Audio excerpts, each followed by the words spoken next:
Hi guys! Welcome back to my channel! Today, mayroon po tayong client na 2023 Next Gen Ford Everest Titanium. Actually, kakalabas lang po ito sa kasa. Ang size ng stock mags nito, size 20. Tapos ang size ng stock na gulong nito, 255/55R20. Si client, isa sa mga nanonood dito po sa YouTube channel ko. So, nagkaroon na siya ng idea kung anong size ng mags and tires ang ikakabit po natin. Ang pinagpipilian niyang brand, yung Black Rhino at yung Fuel. So, tara! Samahan niyo po ulit ako.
Ito po yung mga pinagpipilian po niya sa Fuel. Yung Fuel Contra, Quick. Ito rin pong Fuel Rever. Tapos ang hinahanap niyang offset, yung plus 20. Ayaw kasi ni client nang masyadong labas po yung gulong. Tapos itong Fuel Flux, yung may plus 20 na offset. So naghanap din siya ng ibang option sa Black Rhino. Ito naman po yung mga Black Rhino wheels po natin. Dahil medyo mataas na offset yung hinahanap niya, sinuggest ko po itong Black Rhino Rampage. So ang size po nito 20/9.5, tapos ang offset plus 12. At nagustuhan po niya. Tapos ang ilalagay po nating gulong, itong BF Goodrich KO2, ito po yung all-terrain. Tapos ang size nito 275/55R20. Yung ganitong size, wala po siyang white letter. So mapapansin nyo, all black lang po siya. It fly na rin po ito. Tapos yung sidewall, 3-ply na po siya. Tapos yung ganitong size, made in USA. Ngayon, i-unbox na po natin yung Black Rhino. Ito pala yung specs ng Black Rhino Rampage. 20/9.5, ang offset plus 12. Ang kulay nito, gloss black milled. Itong Black Rhino po natin, original po siya from Concept One Wheels. Authorized dealer po tayo nila Concept One. So, mga legit po yung mga Black Rhino po namin. Itong original na Black Rhino, ang manufacturing site nila sa China, pero US brand. Yan po yung mga original. I-mount na po natin tong gulong. Ang size nito, 275/55R20. Yung ganitong size, may konting rubbing po siya sa may harapan po. Kailangan po nating i-adjust yung fender liner po. Mamaya, i-check po natin yon para makita nyo rin po. Yung price ng Black Rhino Rampage 20-inch, nasa 76,000 po yung apat na mags. Tapos itong BF Goodrich KO2 275/55R20, 20,000 naman po yung isa. Pero may discount pa po yan. Mag-message lang po kayo sa aming Facebook page, RNH Tire Supply. Meron tayong Fairview at Calasiao branch. Pwede rin kayong mag-message sa aking Viber at sa WhatsApp. Itong Ford Everest Titanium, 4x2 po siya. So wala po siyang tire sensor. Ang may mga tire sensor, yung mga 4x4 na titanium. Kasi po, pag 4x4 na titanium yung kakabitan po natin, kailangan po nating ilipat po yung tire sensor dun sa bagong mags and tires. Dahil 4x2 lang po ito, so wala po siyang tire sensor. So mas mabilis po yung installation.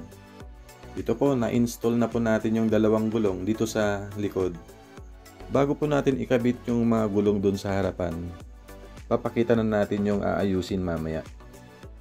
Dahil next gen yung kakabitan po natin, yung ganitong size na 275/55R20, may kunting rubbing po dyan. So kailangan natin i-adjust po yan. Tapos dito naman sa may bandang mudguard, hindi na po dyan sasayad. So malayo na po yan. Wala po tayong gagalawin po dyan. So ang aayusin lang po natin, dun sa may bandang bumper, i-adjust po natin yung fender liner po niya.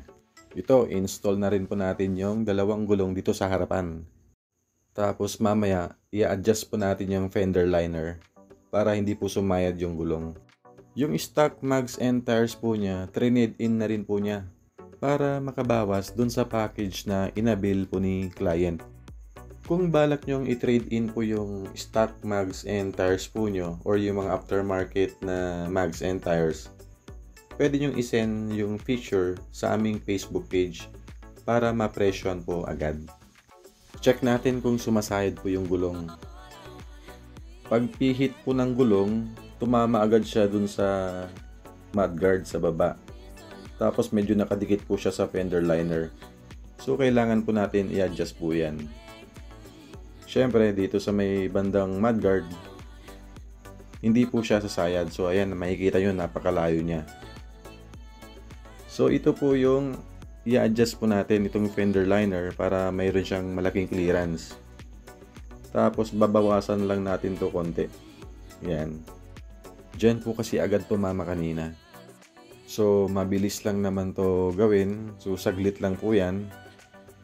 Tapos mamaya i-check natin siya kung sumasayad pa po siya. So ayan, na-adjust na po yung fender liner. Malapit na po siyang matapos. So ayan, tapos na po. Ngayon i-check natin siya. So ayan, malayo na po siya. Pati yung fender liner, malaki na po yung clearance. So tapos na po yung installation, pati yung adjustment sa fender liner. Ngayon, i-check natin kung ano itsura ng mags and tires dito po sa Ford Everest Titanium na next gen. So yung labas po nito, lumabas pa rin siya ng 1.5 inch from fender. Macho pa rin yung tindig nito. Ito na po yung Ford Everest na naka Black Rhino Rampage 20 inch. Tapos naka VF Goodrich KO2 275/55R20. Actually, ang gusto ni client, yung malinis lang tignan. Ayaw niya yung medyo off-road yung design ng mags. So ito, ang laki ng pinagbago nung pinalitan natin ng mags and tires. So tumaas po siya ng konti para siyang naka-lift. Tapos ayan, napaka simple at malinis. Bagay na bagay po yung mags and tires na kinabit po natin dito po sa Everest Titanium. Maganda rin yung pagka-offset ng mags na +12. Tapos 20/9.5. So lumabas lang po siya ng 1.5 inch from fender. Kung mayroon kayong mga katanungan, mga inquiries, pwede nyo pong i-comment po dito sa baba or i-message po kami sa aming Facebook page. Or tawagan nyo po ako mismo sa aking cellphone number. Hanggang dito na lang po ulit ang video na to. Kung nagustuhan mo ang video na to, please like and subscribe. Ride safe, guys! Bye!